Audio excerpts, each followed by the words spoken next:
ইন্দোনেশিয়ার সুলাওসি দ্বীপের ঘন সবুজ জঙ্গলে বাস করে এক রহস্যময় ও রাজকীয় প্রাণী, ব্ল্যাক ক্রেস্টেড ম্যাকাক।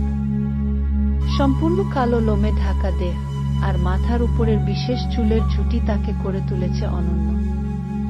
সূর্যের আলো তার লোম ঝলমল করে আর তীক্ষ্ণ চোখে ধরা পড়ে বনের গল্প। এই বানরগুলো খুবই সামাজিক প্রাণী। তারা বড় দলে বাস করে, যেখানে একে অপরকে পরিষ্কার রাখা, খেলা করা এবং খাবার ভাগ করে নেওয়া তাদের দৈনন্দিন জীবন। তাদের খাদ্য তালিকায় থাকে ফল, পাতা, পোকামাকড় এবং মাঝে মাঝে ছোট প্রাণীও। ফলভিত্তিক খাদ্য গ্রহণের কারণে তারা বনের গাছপালা ছড়িয়ে দিতে সাহায্য করে, এক কথায় বন সংরক্ষণের প্রাকৃতিক সহায়ক। তবে ব্ল্যাক ক্রেস্টেড ম্যাকাকের সবচেয়ে বড় বৈশিষ্ট্য হল তার মুখের অভিব্যক্তি। তারা মানুষের মতো হাসতে, ভ্রু কুঁচকাতে, এমনকি অবাক হয়ে তাকাতে পারে। অনেক সময় এই অভিব্যক্তিই তাদের মানুষের কাছাকাছি নিয়ে আসে, কিন্তু সেটাই আবার তাদের বিপদের কারণও। আজ এই প্রজাতি মারাত্মকভাবে বিপন্ন। বন ধ্বংস, কৃষি জমির বিস্তার এবং অবৈধ শিকারের কারণে তাদের সংখ্যা গত কয়েক দশকে নাটকীয়ভাবে কমে গেছে। কিছু দ্বীপে তো মাত্র কয়েকশত ব্ল্যাক ক্রেস্টেড ম্যাকাকই অবশিষ্ট আছে। সংরক্ষণ প্রকল্পগুলো এই অসাধারণ প্রাণীকে রক্ষার জন্য কাজ করছে, কিন্তু তাদের বাঁচাতে মানুষের সচেতনতা সবচেয়ে জরুরি। কারণ বনের তখন হয়তো কোথাও গাছের ডালে চুপচাপ বসে আছে ব্ল্যাক ক্রেস্টেড ম্যাকাক, তার তীক্ষ্ণ চোখ দিয়ে দেখছে, শুনছে আর অপেক্ষা করছে মানুষের জন্য, যারা হয়তো একদিন বুঝবে। বন আর প্রাণী মিলেই এই পৃথিবীকে সুন্দর করে তোলে।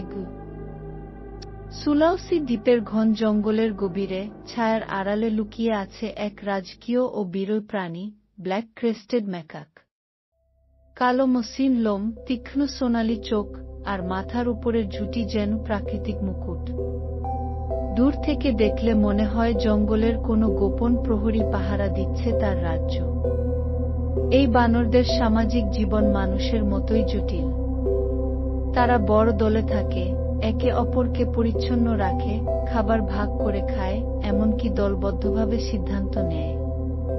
তাদের মুখের অভিব্যক্তি এতটাই সমৃদ্ধ যে আনন্দ, রাগ, অবাক হওয়া, এমনকি দুষ্টুমি, সব কিছুই চোখে মুখে ধরা পড়ে। অনেক সময় তাদের হাসি দেখতে মানুষ ভুলে যায় যে এরা বন্য প্রাণী। ব্ল্যাক ক্রেস্টেড ম্যাকাক শুধু বনেই বাস করে না, বনকে বাঁচিয়ে রাখতেও সাহায্য করে। তারা যে ফল খায় তার বীজ জঙ্গলের এক প্রান্ত থেকে অন্য প্রান্তে ছড়িয়ে দেয়। এই বীজগুলো নতুন গাছ জন্মাতে সাহায্য করে, যা পুরো বন ও হাজারো প্রাণীর জন্য জীবন দেয়। কিন্তু এই সুন্দর সম্পর্কের মধ্যে হুমকি ক্রমশ বাড়ছে।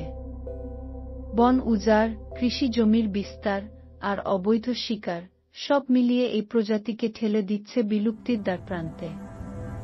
এখন তারা ইয়েকনের তালিকায় ক্রিটিক্যালি এন্ডেঞ্জার্ড। কিছু এলাকায় তাদের সংখ্যা এত কমে গেছে যে হাতে গোনা কয়েকশটি বেঁচে আছে। 1. আমরা উদাসীন থেকে এদের বিলুপ্ত হতে দেখি। 2. আমরা একসাথে এদের জন্য কিছু করি। কারণ পৃথিবী কেবল মানুষের নয়, এই রাজকীয় জঙ্গলের রাজাদেরও এখানেই থাকার অধিকার আছে।